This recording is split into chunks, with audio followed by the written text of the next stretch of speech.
show up and be ready to be part of a team. Um, don't get easily offended because we have some really go getters out there.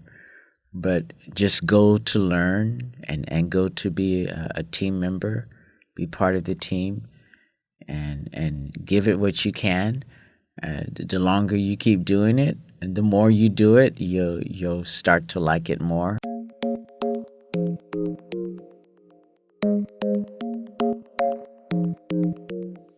Hey everyone, welcome to Connect the Dots. I'm Jeremiah Garcia, your host from Guide Dogs of Hawaii. This is a safe space for blind and visually impaired individuals to come together, share experiences, and learn from each other. Today, we have someone who's fully blind but does paddling with a group of people on a regular basis. He does physical conditioning with the group to get into shape for it as well, and he's here to tell us how he's been able to keep up with everyone around him. What made you decide to start paddling? I was introduced it to me from our VIST coordinator, Melissa Crawford, at the Veterans Administration. And she said that they're offering paddling. It was an opportunity to get out of the house, to get some exercise, to commingle with other veterans, as well as others of the canoe club. Was there anything about paddling in particular that interested you, or just the opportunity to do something like that? I would say opportunity to just do something, get involved, and get some exercise. You know, get out of the house. I see. Do you remember Yeah. when you started paddling? It was back in December of 2022. I see. So, where you go paddling, is there any requirements in order to start paddling, or can anyone sign up? At this time, anybody can sign up.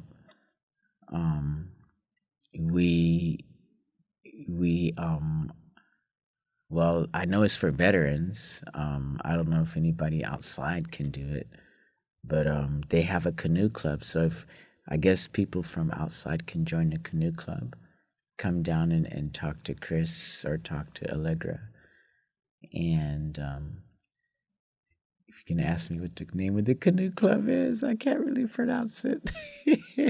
That's fine. Okay. Did you ever do any kind of sports or exercising before you started doing the canoeing that might have helped? No. No. It's just walking around the house, I go to our little gym that we have on the fourth floor where I live and just do exercises from that. But other than that, no. What kind of assistance did you have when you were learning how to paddle? Well, at first they would show you how to hold the paddle. They introduce you to the canoe. There's an alma which sticks out from the canoe, which helps balances the canoe. And they teach you it's important that you sit in the middle of your seat because otherwise the canoe is going to flip over.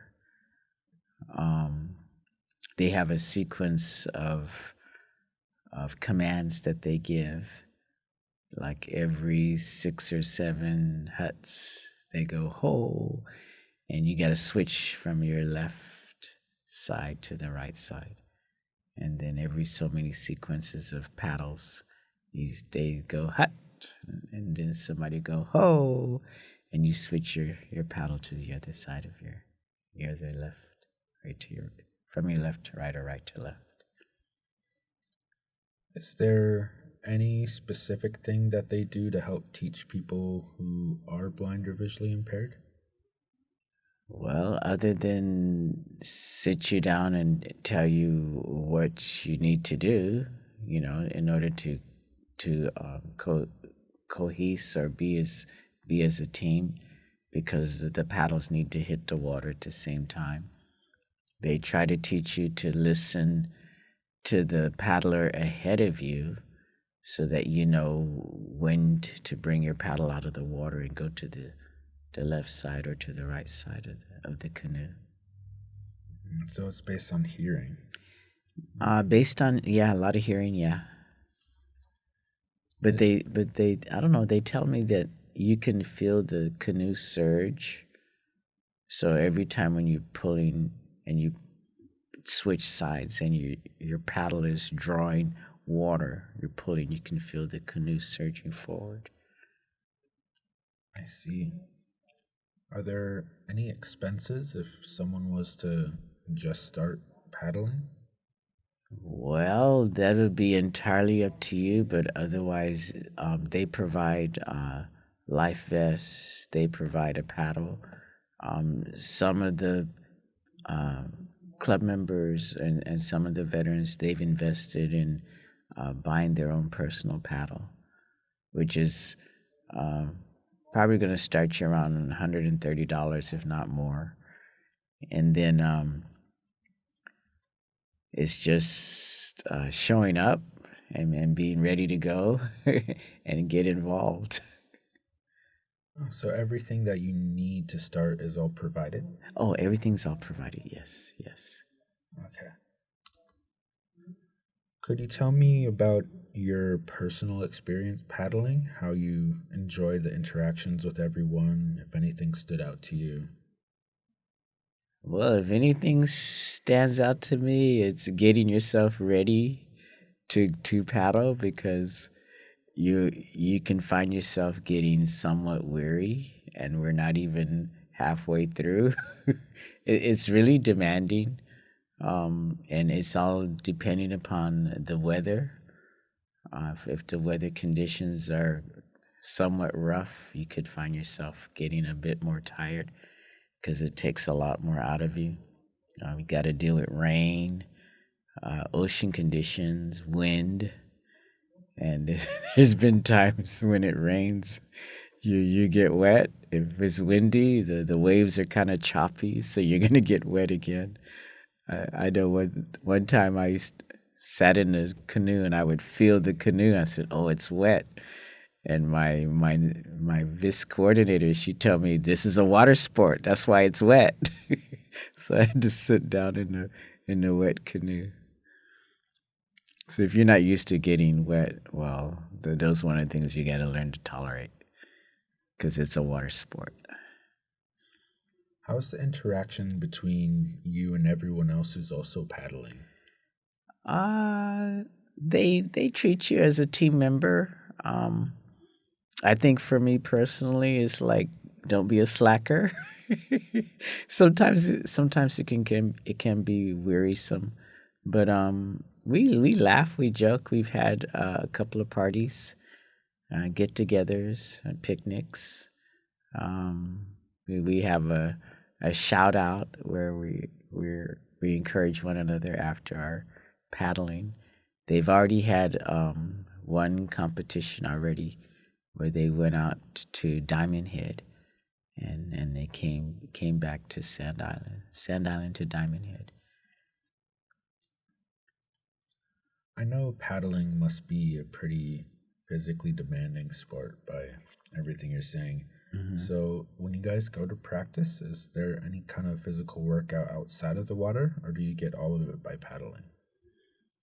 I say we get all of it by paddling, but I'd be one to say get up early and do some stretching, do some exercises, sit ups, leg lifts, push ups. If you can get, I've invested in some stretches. I can wrap around my arms and I pull them back like a gate, and that helps my shoulders because that's where a lot of your work is going to come from, your shoulders and from your rib cage. Because when you paddle, they're going to want you to use more of your upper body strength than your arms. So, when you're out there and you get tired and stuff, is there any kind of thing that they implement for safety since you are out in the water? Well, I would say sometimes we take a rest. Sometimes we don't take a rest. um, as far as safety is concerned, They'll tell you when, like when the boat is turning, when the canoe is going to turn. So you make sure you're seated in your center. And a lot of times the water is, like I said, it's rough, so the waves will hit you in the face, but you got to stay focused. And sometimes your paddle gets knocked out of your hands, but try to hold on to it. So far, I haven't lost my paddle yet, but I've had the waves knock my paddle out of my hand, but I was able to catch it before I lost it. So if you lose it, well, I guess you got to pay for it. I don't know. They haven't mentioned that part, but nobody's lost their paddles. So I say just be alert. Don't. It's not going to wear you out to the point where you're not going to have time to recover and keep up with everybody, so you don't lose your equipment. After you've been paddling for a while, do you feel like you've noticed any specific benefits from doing it? Yeah, my center is really sore. So I know I've benefited. They have some exercises that they do where you gotta draw the paddle to the front of your toes, and you gotta pull back to your waist.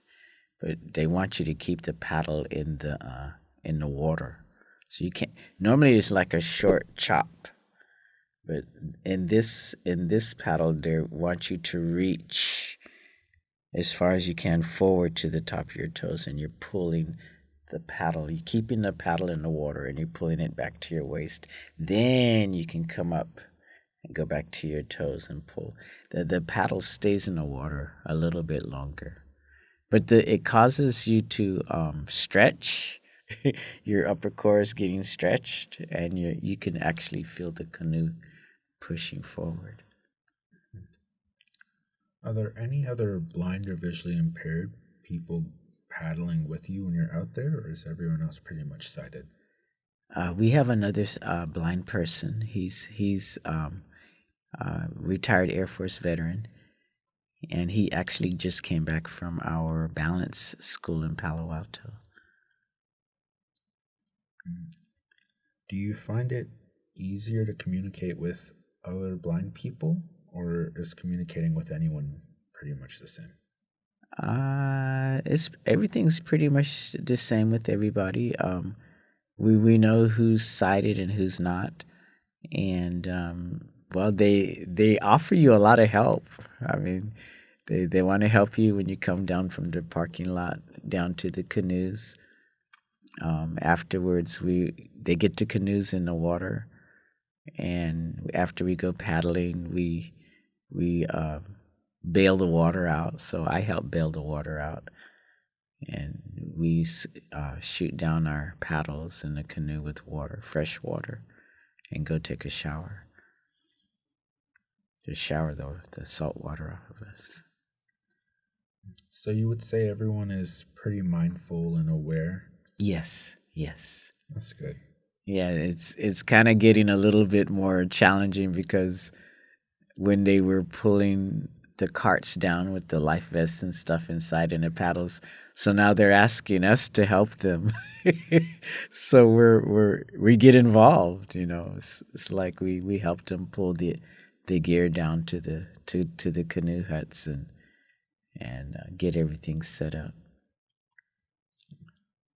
So how long would a session normally last? Say about maybe an hour and a half. I see. The majority of that's just spent out actually canoeing? Yes. It depends on how far we're going to go or what we're going to do. Sometimes we do short sprints. Sometimes we do long sprints. And sometimes we go to Scotty's Buoy.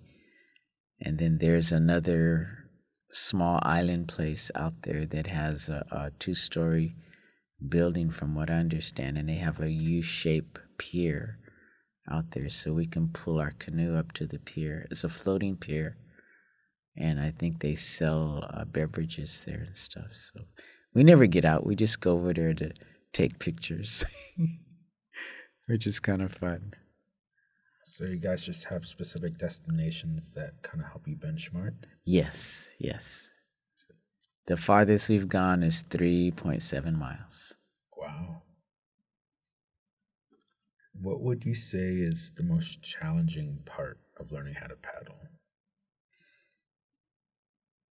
I say listen to the paddle hit the water so you be in unison with the rest of the paddlers.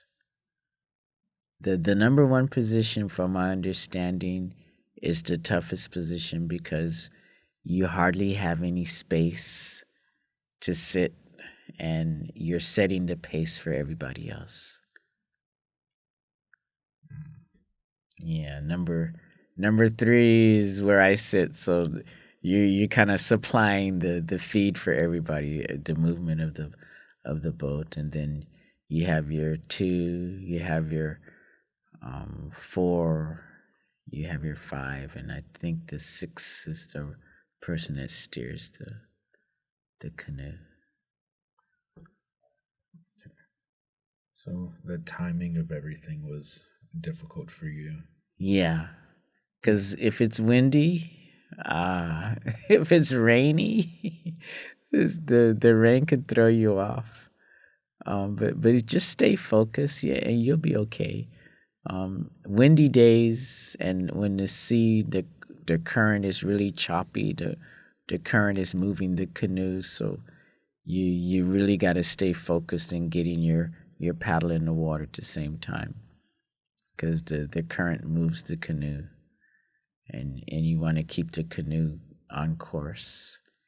But it's basically just staying in unison with everybody else. Now that you've been paddling for a little while, do you think that this is something you're going to want to keep on doing? Well, as long as I can stay physically active, yeah.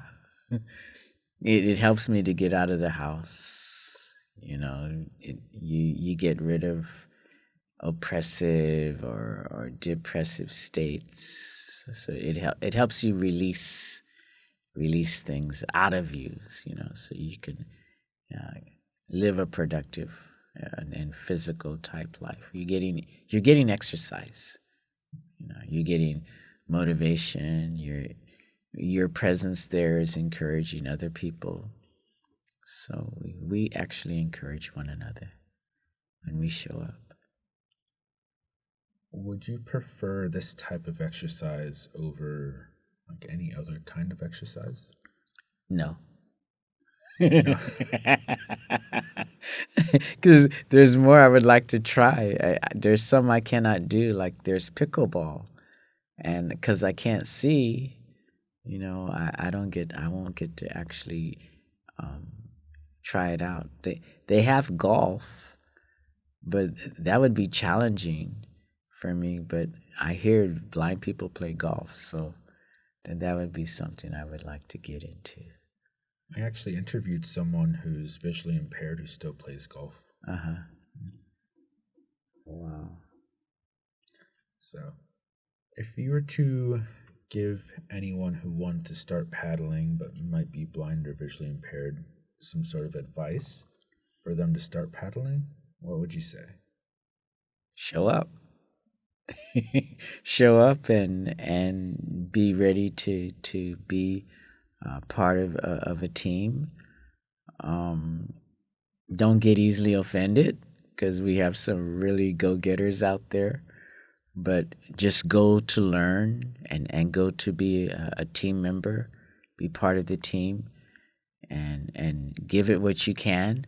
The longer you keep doing it, and the more you do it, you'll start to like it more. I've started on a Tuesday morning. I heard they do Tuesday evenings, but I haven't gone to the Tuesday evening ones. They do Friday mornings, but I've started on a Friday morning. So the more you can find yourself in the water, get adaptive to the water, its conditions, pretty much get to know the ocean and its surroundings, and you'll hear people encouraging you. and they always encourage one another when they're out there because they're out to well, they're racing, so they want to win. They just have a winner's attitude and humble yourself. Learn as much as you can. They said blind people can steer, and that would probably be one of my like. Let me get my paddling down first. Let me learn how to paddle first. Let me show up first. I don't know about steering a canoe. Because if you don't do it right, I'm pretty sure there's situations that are not good. So I got to take one step at a time. Let me learn to just be a team member. Do you think it's difficult to first start? Based off of what you said, it might have been a little much at first. Yeah, I think it is. If you're not a water person, you there's things you got to deal with, like the water, the waves being rough, the current being rough. Um, Rain, since it's a water sport, sometimes it's rainy and very windy out there. So unless you become accustomed to it, these might be kind of things you may not care for, but it is a water sport. So I say just deal with it, enjoy it. Does the rain and the wind make it difficult to hear? At times, yeah, and since we're by the airport, um, with the jets flying over, it's hard to hear the command to switch over your paddle from left to right. So you pretty much have to be in sync because when they start to give the command hut, hut, and you'll know as they say hut, your paddle is hitting the water at the same time. So you got to pay attention. You got to be listening, and pretty much breathe from your nose and instead of from your mouth. So it's like running 100 or 50 yard dash. You want to breathe from your nose, not out of your mouth. You know, helps you to regulate your air better. Something I've noticed when people are actively engaging in like team sports Mm-hmm. is that they get, well, I guess they feel more confident afterwards. So, like, they're getting exercise, they're improving and bettering themselves. Is that something you feel when you're out there? I say yeah. Um, I try to take it a little bit further because since I'm blind, it's helping me to identify my area better, like my depth, um, my when I have this swing in my cane, the movement of the boat. It's the boat is going with the waves. It helps me have a sense of balance, a sense of center. Oh, so you would say paddling actually helped improve your mobility? Somewhat, somewhat. I say it would help you when you don't know where you're at. So for me, when the weather is rough and not too good, I feel like the paddling helps me to be aggressive with my cane travel. Um, some places I still have issues with, but I have an area that I walk in Waipahu, and I couldn't walk it before, but I'm getting a little better at it. It's a little long distance. There are a lot of obstacles, protrusions in the sidewalk, garbage next to the sidewalk. So I'm learning to um, read better with my cane. As when I'm in the water, the water is helping me to focus, to keep my paddle in my hand. And there's times my paddle gets knocked out of my hand. It's like maybe going a few inches, but I grab it and I keep paddling. Sometimes it'll slide off because it's just wet and it's windy. and the rain is coming down hard, but it helps you to stay focused. As we draw to a close with this episode, I want to thank you for joining me. I hope you enjoyed your visit and found useful information. We welcome your feedback at feedback@guidedogsofhawaii.org. It would be great if you would visit us on our social media platforms, such as Instagram and Facebook. You can find us by simply searching for Guide Dogs of Hawaii.